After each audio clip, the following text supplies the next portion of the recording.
அஸ்ஸலாமு அலைக்கும் வரஹ்மத்துல்லாஹி வபரகாத்துஹு. அன்பிற்குரிய பெருமக்களே,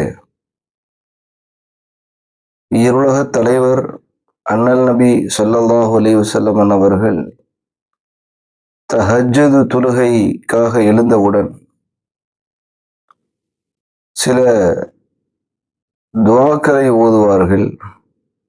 அந்த துஆக்கள் அல்லாஹும்ம லக்கல் ஹம்து அன்த நூறு ஸமாவாதி வல் அர்த் வமன் ஃபீஹின்ன வலக்கல் ஹம்து أنت قيم السماوات والأرض ومن فيهن ولك الحمد أنت الحق ووعدك حق وقولك حق ولقاؤك حق والجنة حق والنار حق والساعة حق والنبيون حق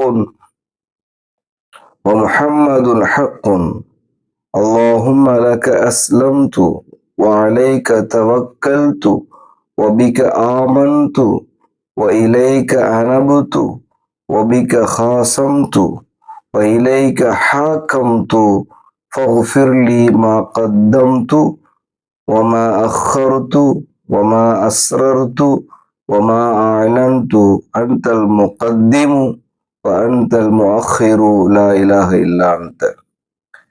இறைவா, உனக்கே எல்லா புகழும். வானங்களுக்கும் பூமிக்கும் அவற்றுக்கு இடைப்பட்டவைகளுக்கும் நீயே ஒளியாவாய். உனக்கே புகழ் அனைத்தும். வானங்களையும் பூமியையும் அவற்றுக்கு இடைப்பட்டவைகளையும் நிர்வகிக்கக்கூடியவன் நீயாக இருக்கிறாய். உனக்கே எல்லா புகழும். நீ மெய்யானவன். உனது வாக்குறுதி மெய்யானது. உன் சொல் மெய்யானது. உன்னை நாங்கள் சந்திப்பதும் மெய்யானது. சொர்க்கமும் மெய்யானது, நரகமும் மெய்யானது, யுக முடிவு நாளும் மெய்யானதுதான்.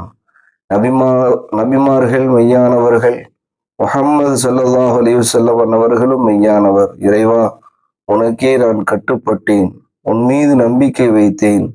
உன்னையே நம்பினேன். உன்னிடமே மீளுகிறேன். உன்னை கொண்டே வழக்குரைக்கிறேன். உன்னிடமே நான் தீர்ப்பும் கோருகிறேன். எனவே நான் முன் செய்தவைகளையும் பின்னால் செய்ய இருப்பதையும், நான் ரகசியமாக செய்ததையும் நான் வெளிப்படையாக செய்ததையும் மன்னிப்பாயாக. நீயே முற்படுத்தக்கூடியவன், நீயே பிற்படுத்தக்கூடியவன். உன்னை தவிர வணக்கத்திற்குரியவன் யாரும் இல்லை. கண்ணியத்திற்குரியவர்களே, இந்த ஹதீஸ் புகாரி ஷரீஃப்ல இருக்கிறது. நபி ஸல்லல்லாஹு அலைஹி வஸல்லம் அவர்கள் தஹஜ்ஜுத் தொழுகைக்காக எழுந்தவுடன் இந்த துஆவை ஓதுவார்கள். ஒரு அற்புதமான ஒரு துஆ.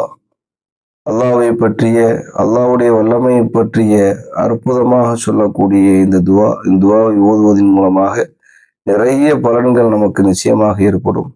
இந்த துஆவை நாமும் தினசரி தஹஜ்ஜுத் தொழுகைக்காக எழுந்தவுடன் ஓதக்கூடிய நல்பழக்கத்தை ஏற்படுத்த வேண்டும். அல்லாஹ் அதற்குரிய தௌஃபீக் செய்வானாக. ஆமீன். அஸ்ஸலாமு அலைக்கும் வரஹ்மத்துல்லாஹி வபரகாத்துஹு.